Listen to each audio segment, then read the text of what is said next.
Mysterious pneumonia outbreak in Wuhan, China. A new type of coronavirus. The number of affected countries has tripled. The World Health Organization has just declared that this is a pandemic. A microscopic virus emerges in one city, and within weeks, global supply chains grind to a halt. Air travel drops by over 60%, and billions of people are locked down in their homes. If the COVID-19 pandemic taught us anything, it's that 21st century problems do not ask for a passport. They cross borders freely, but how do 195 separate countries make decisions together when there's no world president running the show?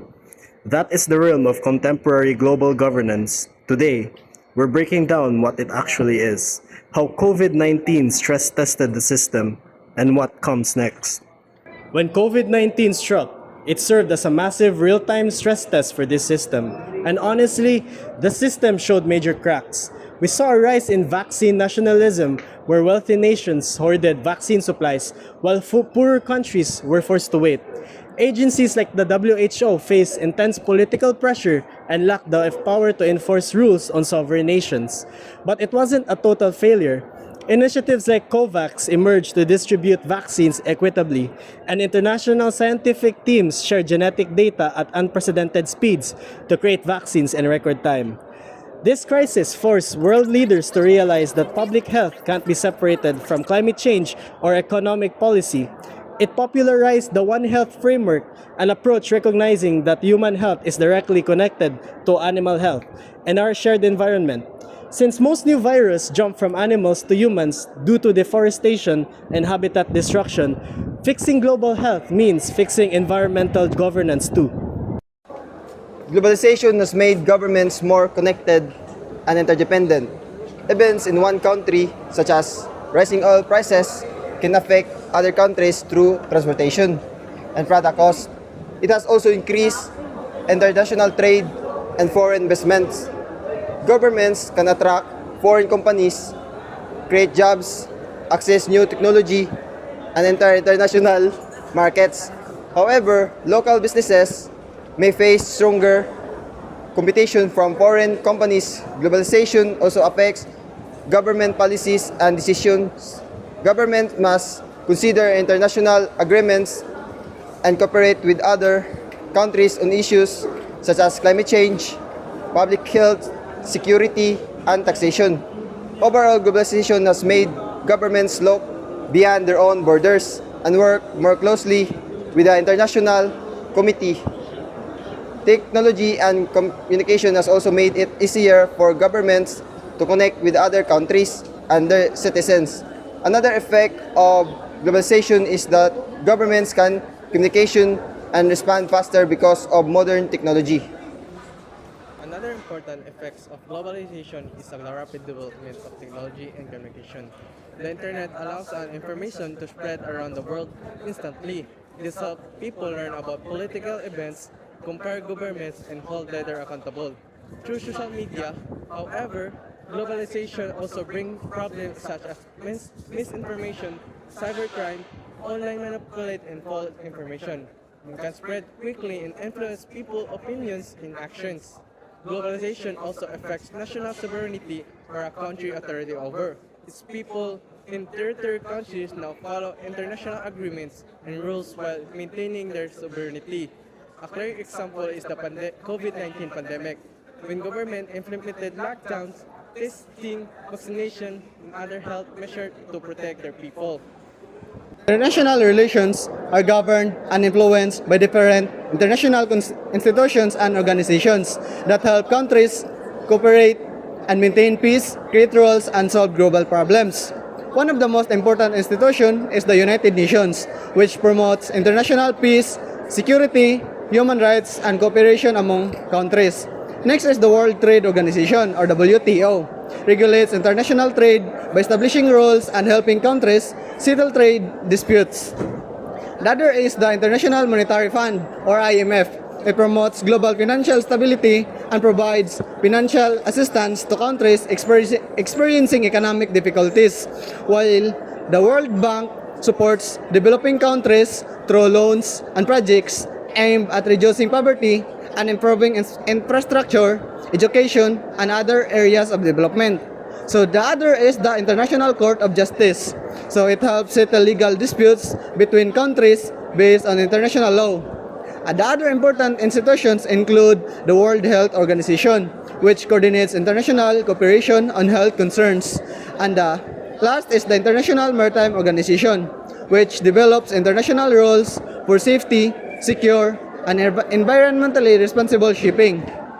There are also regional organizations such as ASEAN, which promotes cooperation among Southeast Asian countries, including the Philippines.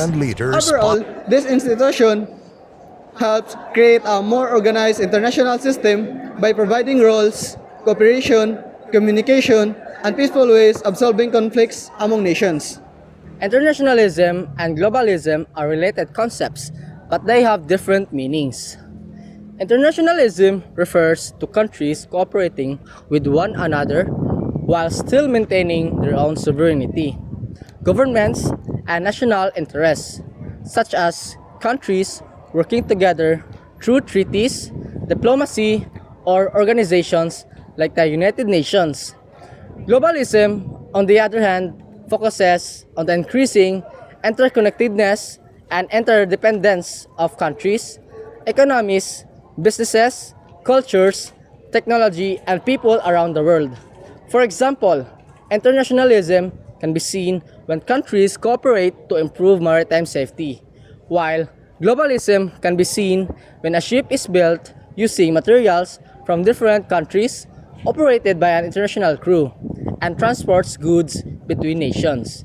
In simple terms, internationalism means countries working together, while globalism means the world becoming increasingly connected and dependent on one another. The United Nations, or the UN, is an international organization established in 1945 to promote world peace, security, cooperation, and development. Its main countries can work together to address global problems. The UN key functions includes maintaining international peace, security by preventing conflicts, supporting peaceful negotiations, and conducting peacekeeping operations. It also protects and promotes human rights through international agreements and programs that uphold equality, freedom, and human dignity. The UN provides humanitarian assistance during wars, disasters, and crises by delivering food, shelter, healthcare, and protection to affected populations. It also promotes economic and social development through initiatives such as Sustainable Development Goals, or the SDGs, which address poverty, hunger, education, healthcare, and inequality. Additionally, the UN supports environmental protections and climate actions by encouraging international cooperations to reduce pollution and protection natural resources. Overall, the United Nations serves as a vital center for peace, human rights, humanitarian aid, and sustainable development, environmental protections, and international cooperation. Global governance refers to how countries and international organizations cooperate to address problems that affect the entire world. However, achieving effective global cooperation is not easy. One major challenge is climate change. Countries have different levels of development and different responsibilities for environmental problems, making it difficult to agree on common solutions. Another challenge is international conflict and political tension. Disagreements between powerful countries over security, territory, trade, and political influence can weaken international cooperation. Economic inequality is also a serious issue, while globalization has created opportunities for growth. Wealth and resources are not equally distributed. This can create disagreements between developed and developing countries. Global health is another challenge. The COVID-19 pandemic showed how quickly a crisis can spread across borders and how important international cooperation is in providing healthcare, medicines, and accurate information. Technology also creates new challenges: cybercrime, misinformation, artificial intelligence, and data privacy. Requires international rules, but technology develops faster than governments can create effective policies. In conclusion, global governance faces challenges such as climate change, conflict inequality, health crisis, and rapid technological development. These problems cannot be solved by one country alone. Stronger cooperation and communication, and shared responsibility among nations are necessary to create a safer and more stable world. Globalization connects countries through trade, technology, and communication, and culture. Although countries are becoming more interconnected, the state remains important. First, the state maintains law and order to protect the safety and rights of its citizens. Second, it manages the economy by creating policies, regulating businesses, and support local industries. Third, the state protects people's welfare by addressing these problems, such as inequality and exploitation. The state also represents the country internationally by participating in agreements and organizations while protecting national interests and sovereignty. It also helps protect the country's culture and environment. So in conclusion, globalization does not make the state irrelevant. Instead, it expands its role. The state remains important because it protects citizens, manages national affairs, and helps the country adapt to global changes. Thank you.